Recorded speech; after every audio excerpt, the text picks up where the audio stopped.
Hello, I'm Wander001, and you may be wondering why you're looking at an electrical outlet at the moment.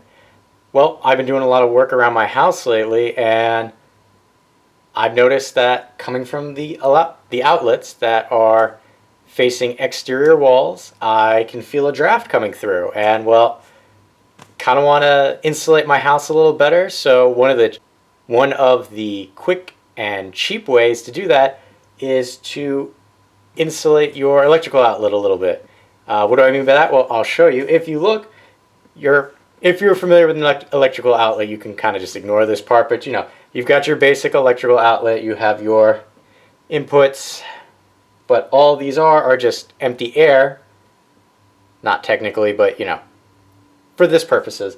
These are spaces where air can get through, and you have your plastic front cover.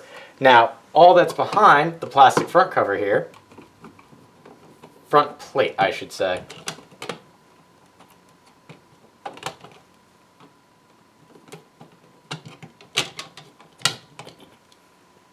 is your box. So we'll zoom in on that a little bit. So what you have here is your electrical box with your outlet, and that's all empty space. So if your wall isn't that insulated, even if it is that insulated, you'll still get air coming in through here. Now you'll notice you can't see around the sheetrock and the electrical box itself because I went and I foamed that in. So what I mean by foaming it in, what you're going to need for the project is pretty much get yourself a pair of gloves, some newspaper, some painter's tape so you can frame off your electrical outlet, and you get yourself some foam. Let me back this off a little bit. Spray foam. This one is designed for interiors to do around electrical outlets and so forth. My recommendation for this is get gloves that go up to here, get newspaper to line your area, use the tape to tape off your area, because once this stuff gets on, it's a pain to get off.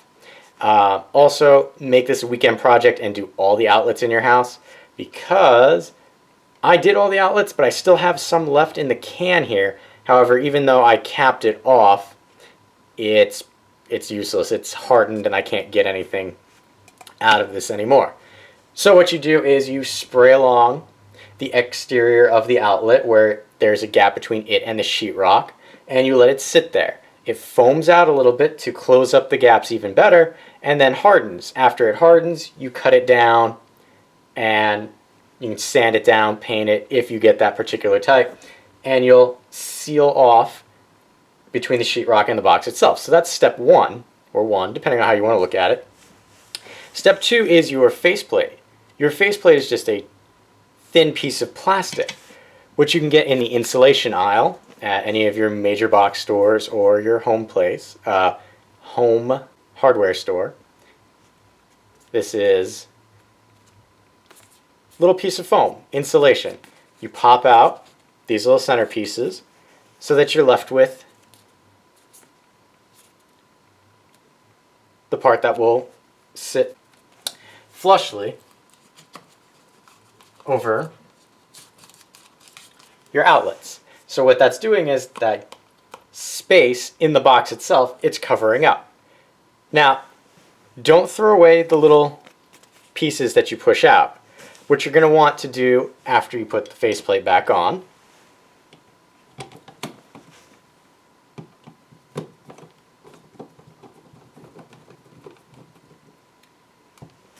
is you're going to want to get yourself some electrical safety plugs for childproofing.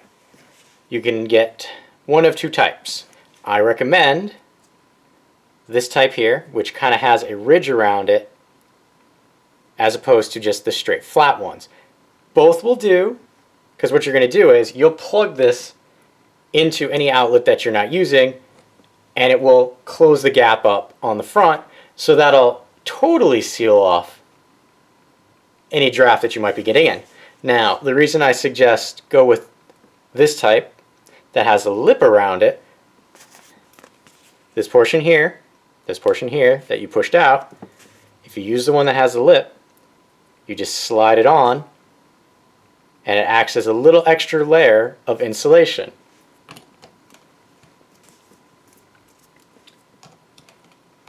All you do there, put them in, and your draft is, if not totally gone, it's drastically reduced so that you hold your hand up to it. You won't feel that cold air rushing in like you did before.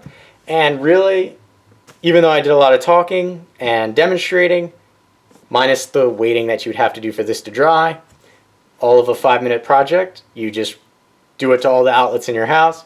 Maybe take you an hour, 2 hours of actual work, and then dry time, depending on the type that you get, can be an hour.